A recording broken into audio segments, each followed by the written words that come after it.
I want to jump in with my other hat, the Rockefeller Foundation hat, if I can, and respond to that. When I talked about 21st century paradigms, I really want to emphasize that people need to think about that because the world is shifting. And one of the interesting things that we've seen in philanthropy is that you are right, we are a very non-innovative sector.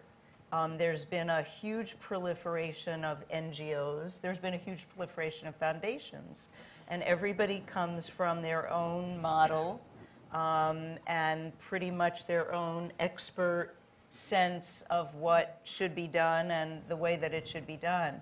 And we've been very influenced by the innovation literature that's developing and the kinds of innovation practices and policies that really have been developed in the private sector and are now being thought about, and we're trying to systematically at Rockefeller apply them to the social sector, environmental, health, and the like.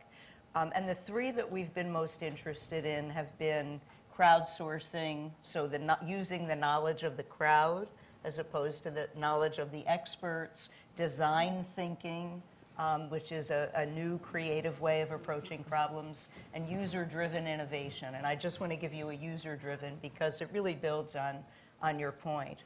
So there's a wonderful NGO called Positive Deviance, and they go into communities and villages all over the world, particularly in the developing world, and they try to determine what behaviors are making some people succeed when everybody else is failing.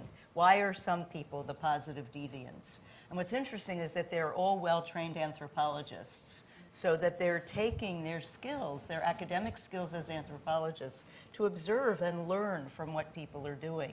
And my favorite vignette and how we came to know them, because we do a lot of work in Vietnam, is they went into a village in Vietnam and they saw a couple of kids who were really quite well-nourished against a background of desperate malnutrition in the rest of the children. And so they observed the families and the children of the well with no hypotheses, but just wanted to learn from them. You talked about one way, having them tell you, but they used their anthropological observational skills, which is another way. And they found that in those families, the mothers didn't wash the little crabs and shrimp that are in the rice paddies out of the rice before they cooked it. So they were the only kids in the community who were getting protein in what was otherwise a completely rice diet.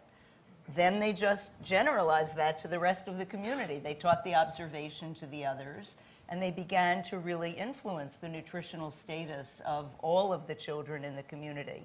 Not the experts, not even with knowledge did they do that when the mothers were interviewed. They didn't really think they were doing it for protein. So all of these ideas about observing the people, observing the users, listening to the crowd, it's very hard. We are trained to be experts, and the more well-educated we are, the more expert we are. And so how do you pull back from that expert model when you're in that service mode and really learn from the bottom up? Is kind of unlearning some of the skills that we've been taught and that we're reinforced for having. Right, Yeah. right.